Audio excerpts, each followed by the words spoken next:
Yana bolalar raqs guruhi. Rahmat. Ustoz bularni qarang. Ustoz o'rgatmaydi. Shunday raqs shuni qarang, o kiyimlarni qarang. Lekin ha, juda go'zal. O'sha lekin haqiqiy biz yoshligimizda qo'shiqda bu Guloyim. Ha. Biz yoshligimizda, bolaligimizda Xolisxon Qodirova degan opa aytardilar. Bu qo'shiqda. Ha. Mana shu o'sha Guloyim degan vali bizni O'rta Osiyoda hit qo'shiq bo'lgan bu. Ha. Ishonsiz, har bitta yetmagan ashlash qolmaganda buni. Shunaqa narsa bo'lgan. Hozir mana bu kichkina qizlarimizga mana baletmesi ustozlari shuni o'rgatishibdi, juda chiroyli bo'libdi. Lekin juda chiroyli raqsga tushdi. Bizga har xil viloyatlardan, hamma viloyatdan tashrif buyuradi. Bular qayerdan bular? Ota-onasiga rahmat. Bular Angrendan.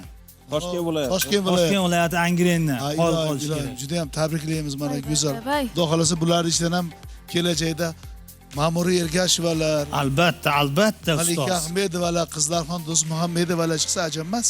Albatta. Qoyil qolish kerak lekin. Biz ham shu ajoyib tilaklarga qo'shilamiz.